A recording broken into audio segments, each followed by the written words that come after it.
Welcome to the first Tech Challenge 2024-2025 season game, Into the Deep, presented by RTX. A team consists of up to 2 driver operators, a human player, a coach, and a robot. Each match is played with 4 randomly selected teams, 2 per alliance. But each alliance is allowed 1 human player. Your opponent for one match may be your partner for another. Robots must be built from materials specified in the competition manual and fit within an 18-inch sizing cube. But after the match starts, robots may expand, but may never horizontally exceed a 20 by 42-inch rectangle. The primary scoring element is a plastic sample, 1.5 square by 3.5 long. There are 20 samples for the Red Alliance, 20 for the Blue Alliance, and 40 Yellow Alliance neutral samples. Another game element is the clip. Each alliance has access to 20 clips. Human players may attach clips onto samples to create specimens.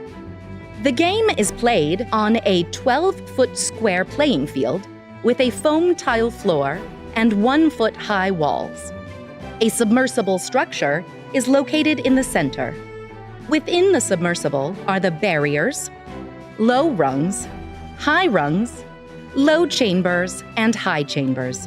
In opposite corners are low and high baskets. Below the baskets are the taped-off net zones. On the other corners are taped-off observation zones. On both sides of the submersible are the ascent zones. Near the front and back walls are the taped-off red, blue, and Alliance neutral preset sample zones. April tags are located on the field walls to aid navigation. Blue and red Alliance areas are on the left and right sides of the field. Before each match, 60 samples are randomly arranged in the submersible zone.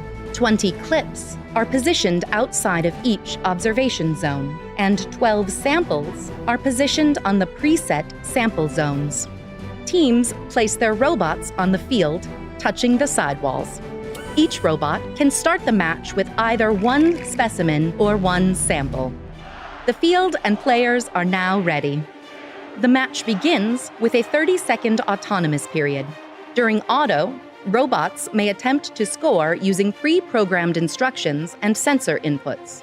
Following auto is the 2-minute teleoperated period. Robots score using driver inputs. There are many ways to score during the auto and teleop periods. For example, scoring a sample into the net zone earns 2 points.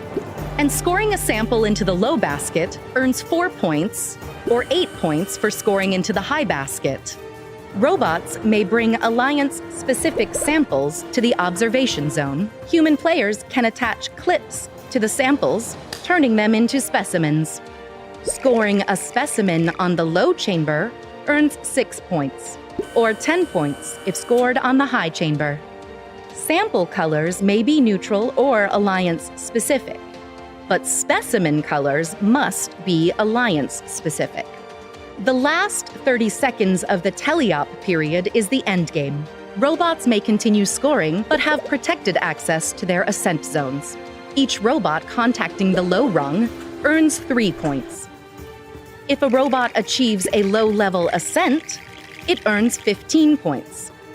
But a high-level ascent earns 30 points. When the match ends, a robot parked in the observation zone earns 3 points. There are many ways to score in Into the Deep, but there are also rules that, if not followed, will result in foul points being added to the opposing alliance's score. A robot cannot enter the observation zone if a human player is in that zone. Scoring elements may not be launched. During endgame, robots may not interfere with other robots in their alliance's ascent zone. This has been a summary of this season's game, Into the Deep, presented by RTX. For complete rules, please read the competition manual and check the Q&A forum. And always remember the most important rule of the first tech challenge: gracious professionalism. Good luck, teams, and have a spectacular season.